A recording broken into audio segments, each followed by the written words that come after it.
Eu não pretendo aqui, por certo, considerar como motivo de espanto que o extraordinário caso do Sr. Valdemar tenha provocado tanta discussão. Milagre seria se não acontecesse, especialmente em tais circunstâncias. Conta um conto, apresenta. De Edgar Allan Poe. O caso do Sr. Valdemar.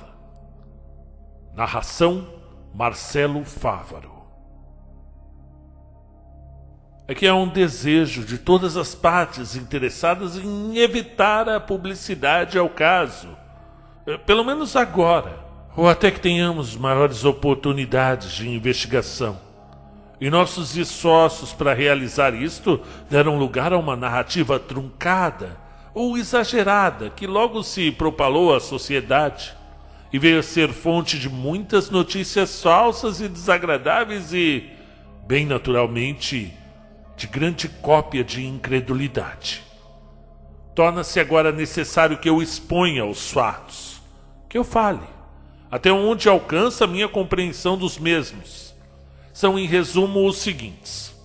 Nos 3 últimos anos, minha atenção vinha sendo atraída repetidamente pelos assuntos referentes ao magnetismo, à hipnose. Há coisa de 9 meses atrás, ocorreu-me bastante inesperadamente que nas séries de experiências feitas até então houvera uma lacuna assinalável e inexplicável. Ninguém ainda fora hipnotizado em articulo mortis, próximo da morte. Restava ver primeiro se em tais condições havia em tal paciente qualquer suscetibilidade à influência. Segundo, no caso de haver alguma, se era atenuada ou aumentada por essa circunstância. E em terceiro lugar, até que ponto ou por quanto tempo a invasão da morte poderia ser impedida pelo processo magnético.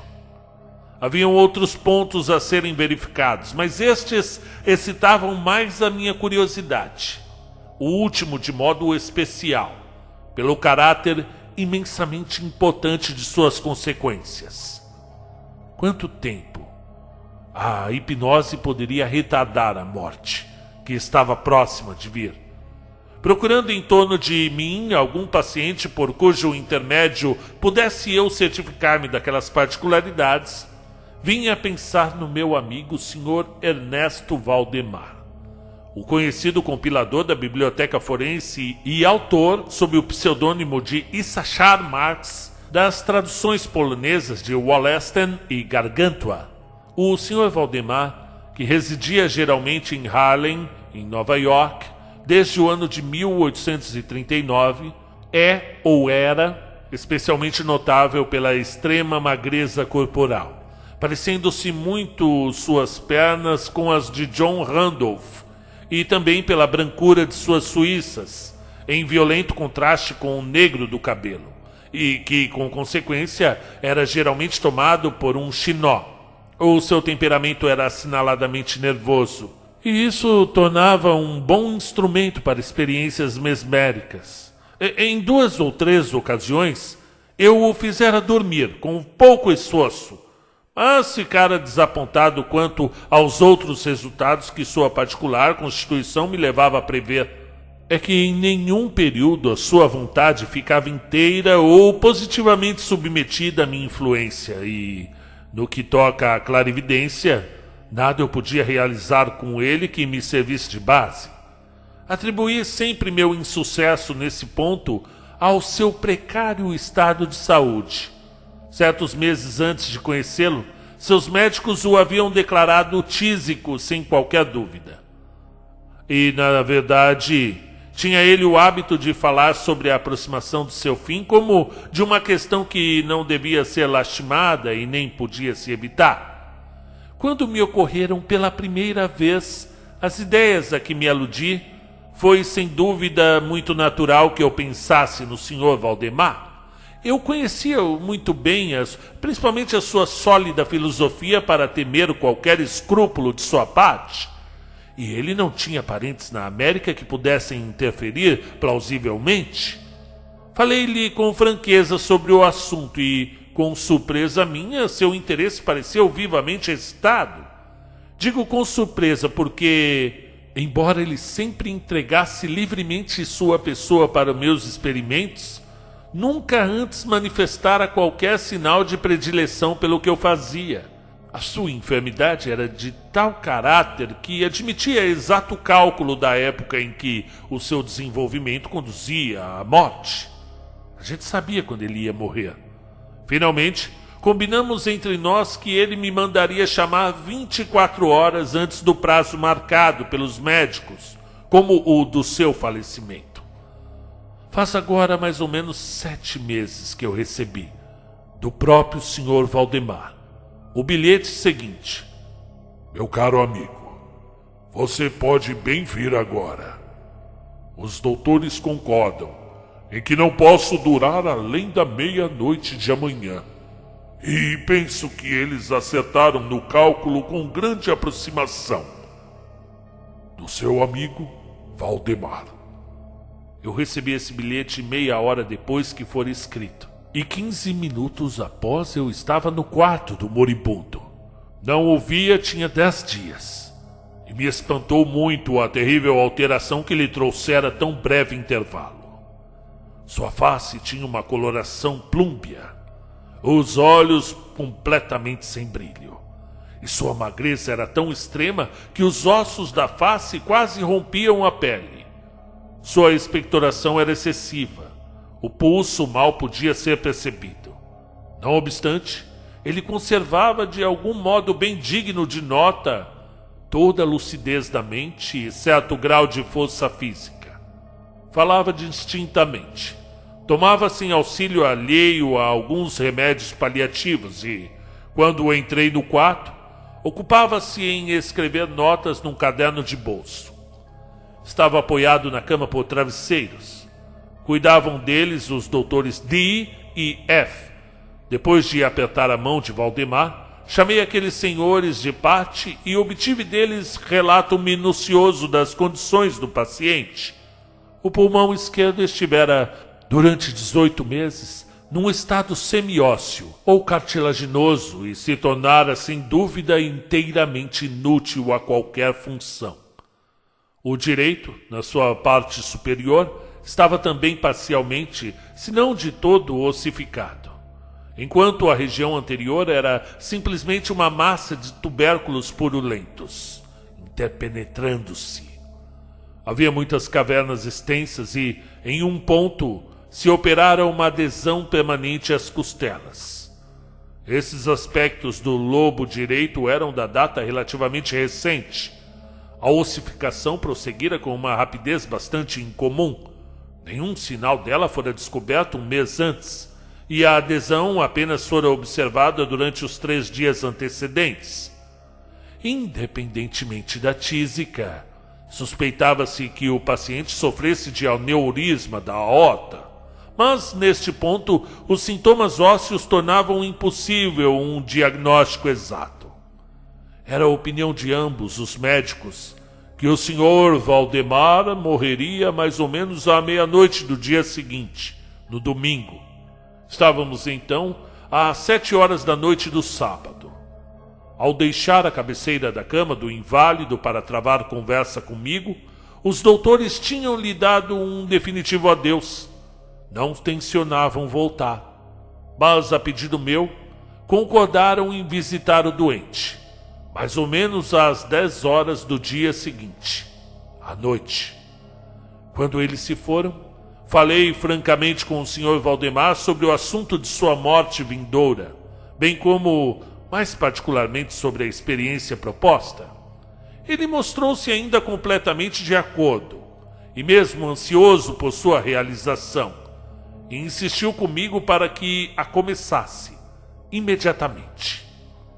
2 enfermeiros, um homem e uma mulher, cuidavam dele, mas não me sentia totalmente em liberdade de empreender uma tarefa dessas natureza sem mais testemunhas dignas de confiança do que, bem, aqueles 2 que pudessem depor em caso de súbito acidente. Consequentemente, adiei as operações até cerca das 8 horas da noite seguinte, quando a chegada de um estudante de medicina com quem eu estava um tanto relacionado, o Sr. Teodoro, libertou-me de qualquer embaraço ulterior. Fora minha intenção a princípio esperar os médicos, mas fui levado a agir, primeiro em virtude dos rogos prementes do Sr. Valdemar e, em segundo lugar, pela convicção de que não tinha um momento a perder. Ele estava morrendo.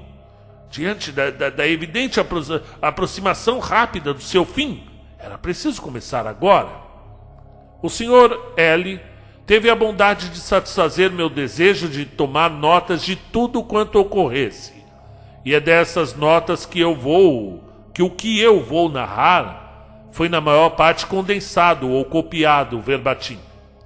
Faltavam cerca de 5 minutos para as 8, quando, tomando a mão do paciente, eu lhe pedi que afirmasse o mais distintamente possível ao Sr. L. se ele, o Sr. Valdemar, estava inteiramente de acordo em que eu fizesse a experiência de hipnotizá-lo em seu estado presente.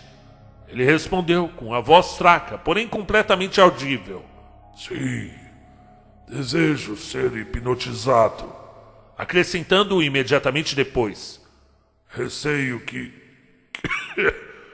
você tenha demorado muito. Enquanto ele assim falava, comecei os passes que eu já descobrira terem mais efeito em dominá-lo.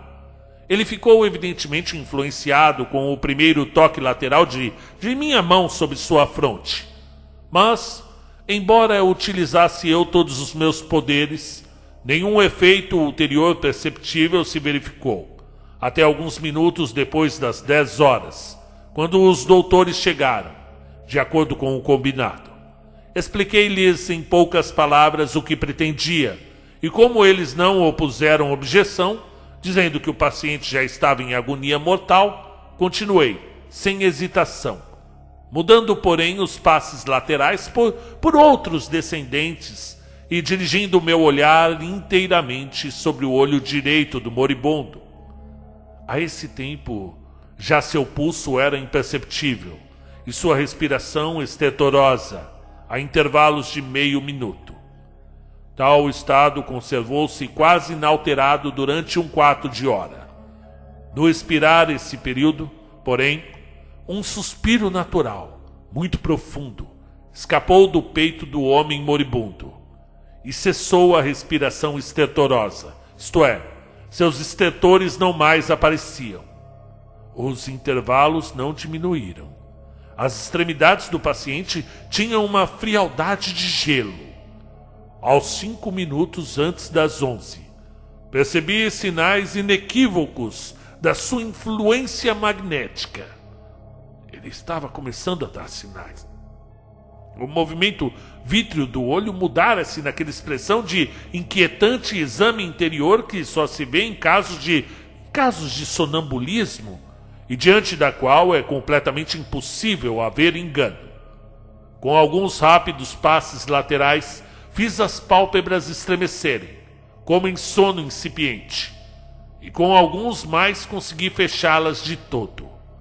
Não estava, porém, satisfeito com isso, e continuei vigorosamente com as manipulações, com o mais completo esforço de vontade, até paralisar por completo os membros do dormente, e depois de colocá-los em posição aparentemente cômoda, as pernas estavam inteiramente espichadas, os braços quase a mesma coisa, e repousavam sobre o leito, a uma distância moderada das nádegas.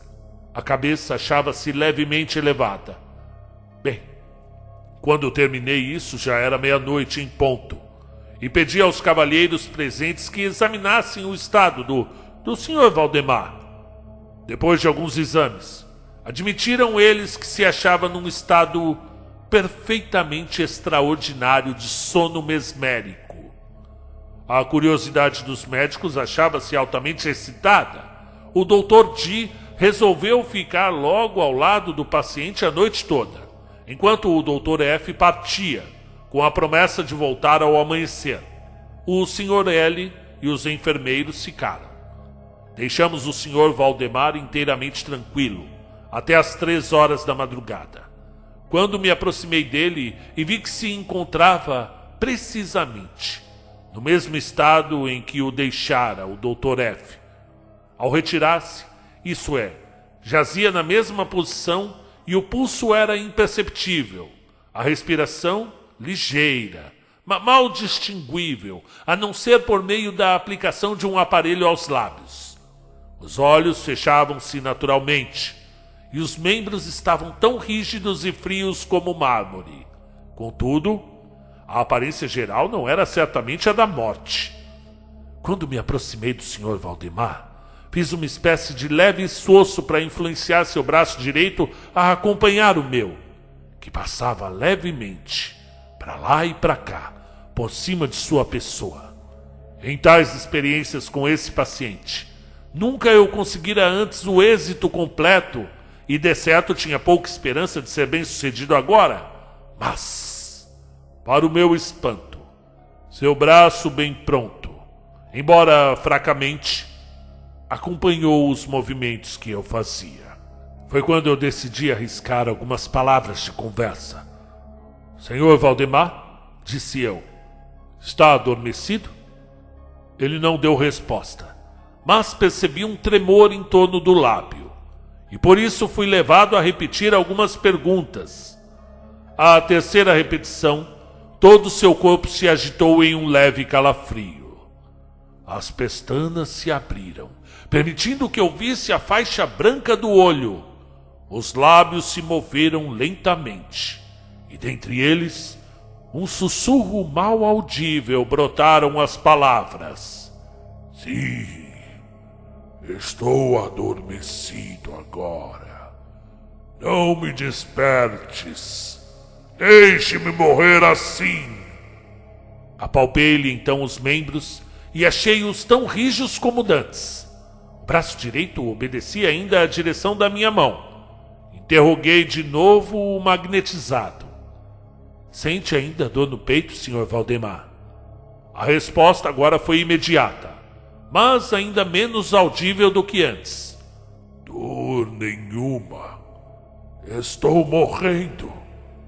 Não achei prudente perturbá-lo mais, então nada mais foi dito ou feito até a chegada do doutor, que veio um pouco antes do amanhecer e demonstrou seu ilimitado espanto ao encontrar o paciente vivo ainda.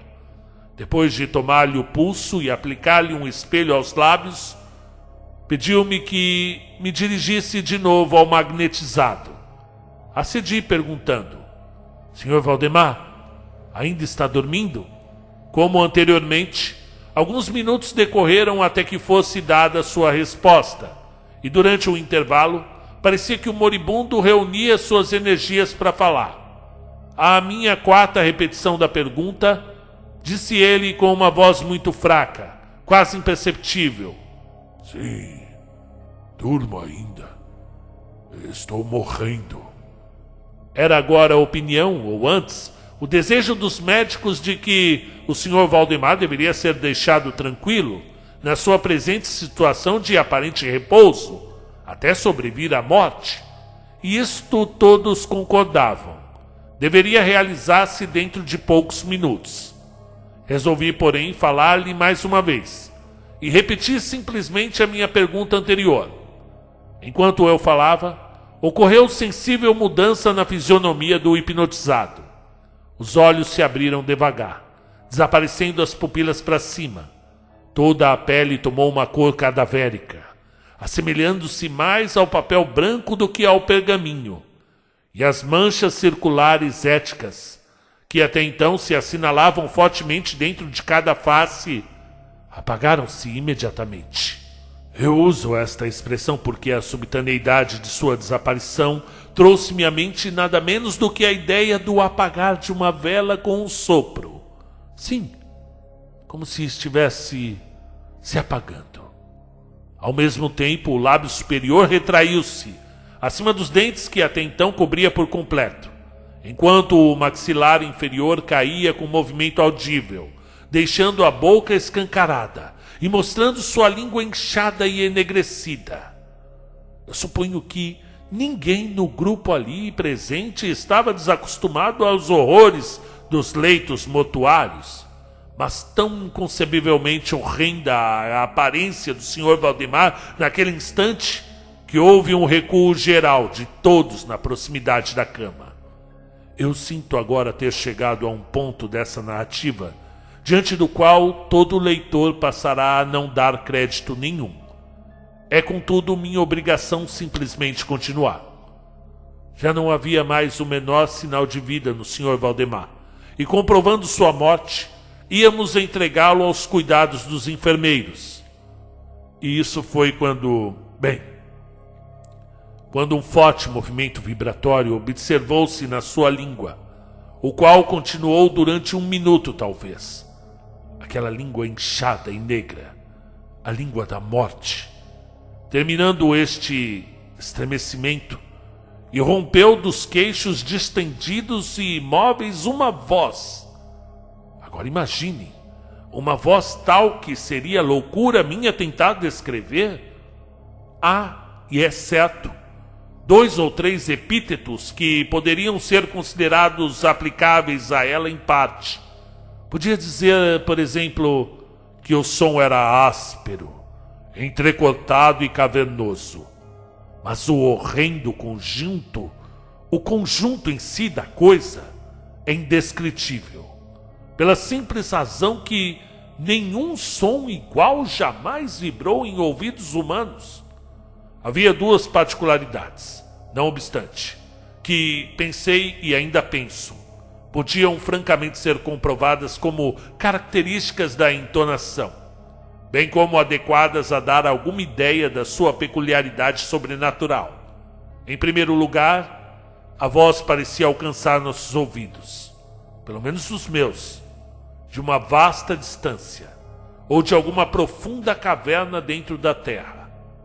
Parecia falar de longe, mesmo estando muito próximo.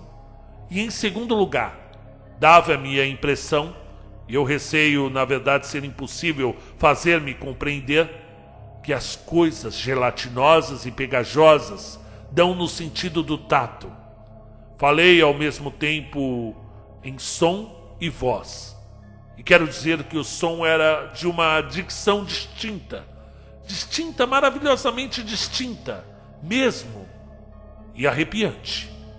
O Sr. Valdemar falava, evidentemente respondendo à pergunta que eu lhe havia feito poucos minutos antes. Ele falava. Perguntara-lhe, como se lembram, se ele estava adormecido. E agora respondia. Sim. Não. Eu estava adormecido. E agora? Bem, agora eu estou morto. Agora eu estou morto. Nenhuma das pessoas presentes, nem mesmo afetou negar ou tentou reprimir o indizível e calafriante horror que essas poucas palavras assim pronunciadas tão naturalmente provocaram. O Sr. Hélio, o estudante, ele desmaiou, é claro. Os enfermeiros abandonaram imediatamente o quarto e negaram-se a voltar.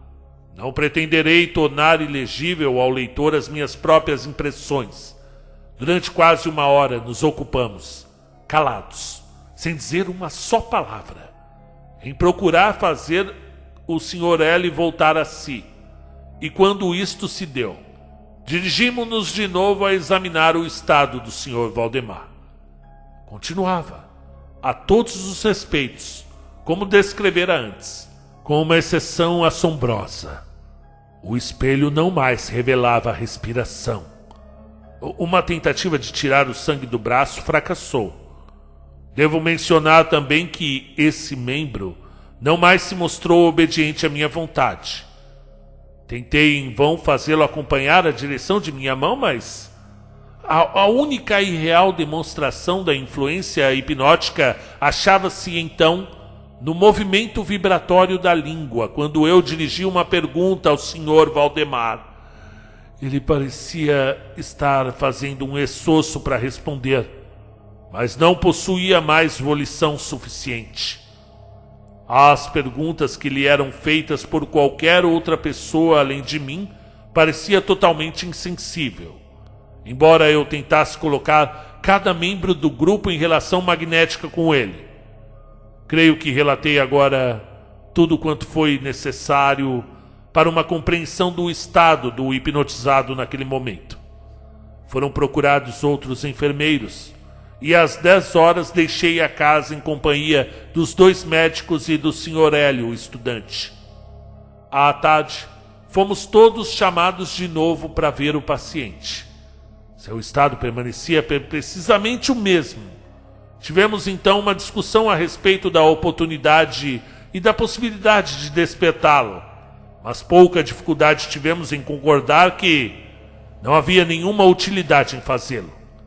Era evidente que, até ali, a morte, ou o que se chama usualmente morte, tinha sido detida pela ação hipnótica. Parecia claro a nós todos que despertar o Sr. Valdemar era simplesmente assegurar a sua morte atual, ou pelo menos apressar-lhe a decomposição. E desde aquele dia até o fim da última semana, intervalo de quase 7 meses, continuamos a fazer visitas diárias à casa do Sr. Valdemar, acompanhados de talvez em quando por médicos e outros amigos. Durante esse tempo, o magnetizado permanecia exatamente como o deixei. Os cuidados dos enfermeiros eram contínuos. E foi na sexta-feira passada que resolvemos, finalmente, fazer a experiência de despertá-lo, ou de tentar despertá-lo. Tirá-lo da hipnose, do estado tétrico, e foi talvez o infeliz resultado dessa última experiência que deu origem a tantas discussões em círculos privados, e a muito daquilo que não posso deixar de julgar uma credulidade popular injustificável. Com o fim de libertar o Sr. Valdemar da ação magnética, fiz o uso dos passes habituais, e durante algum tempo foram eles ineficazes. A primeira indicação de revivescência foi revelada por uma descida parcial da íris. Observou-se como especialmente notável que esse abaixamento da pupila era acompanhado pela profusa ejaculação de um licor amarelento de sob as pálpebras, com um odor acre e altamente repugnante. Sugeriu-se então que eu deveria tentar influenciar o braço do paciente como fizera antes. Tentei, mas inutilmente. O doutor expressou então o desejo de que eu fizesse uma pergunta. E assim o fiz, como segue. Sr. Valdemar, pode explicar-me quais são seus sentimentos ou desejos agora? Houve imediata volta dos círculos éticos sobre as faces.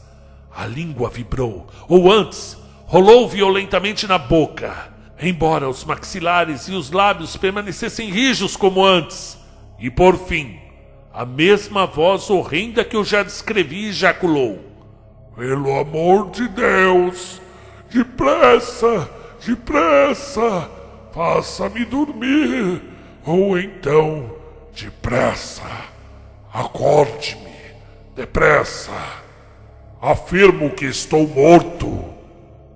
Eu completamente estava enervado e por um instante fiquei indeciso sobre o que fazer. A princípio fiz a tentativa de acalmar o paciente, mas fracassando, pela total suspensão da vontade.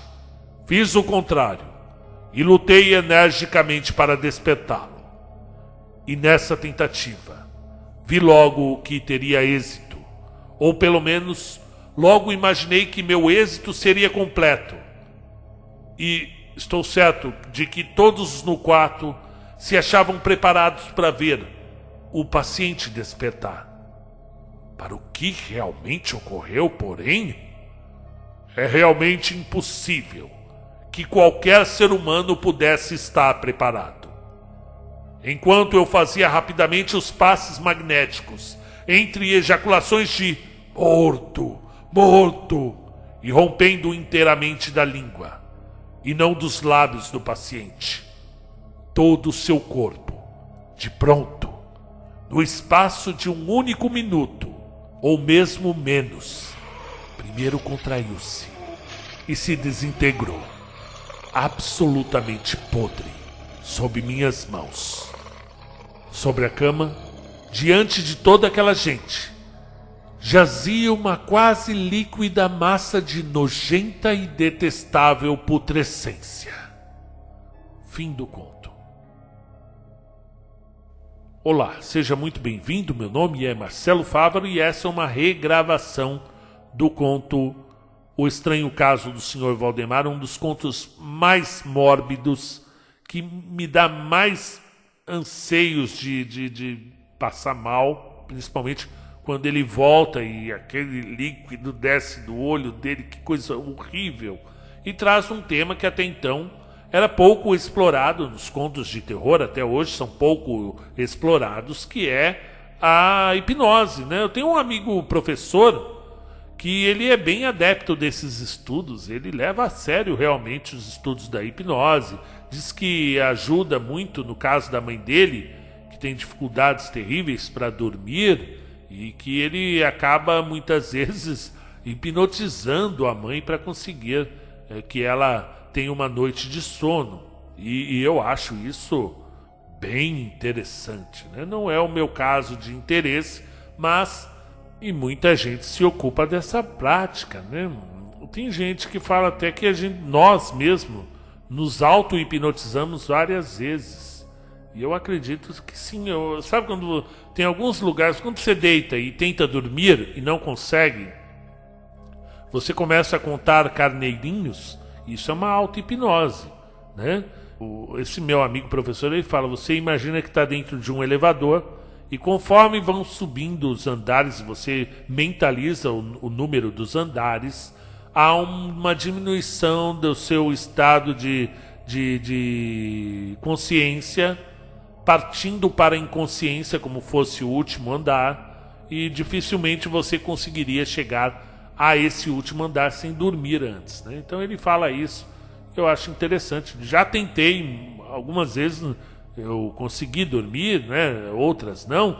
Muitos falam que são práticas de charlatanismo, outras em algumas técnicas são até proibidas, né? Mas existe a hipnose clínica também, tentativa de abordagem mais científica, como por exemplo quando você está muito compenetrado num livro e acontece algo à sua volta e você não percebe, uma batida ocorre ali, você está lendo o livro no metrô ou no trem ou no ônibus e nem percebeu algo, né? O ônibus está sendo assaltado e você está em auto-hipnose. E é isso que eu acho incrível do Edgar Allan Poe, ele pegar um tema tão comum e transformar num conto horrível. Quem iria imaginar que algum hipnólogo tentar ali fazer um trabalho de magnetismo numa pessoa à beira da morte com a intenção de atrasar a chegada dessa, né? É incrível, incrível. Eu quero ler ainda os contos que eu não li do Edgar Allan Poe.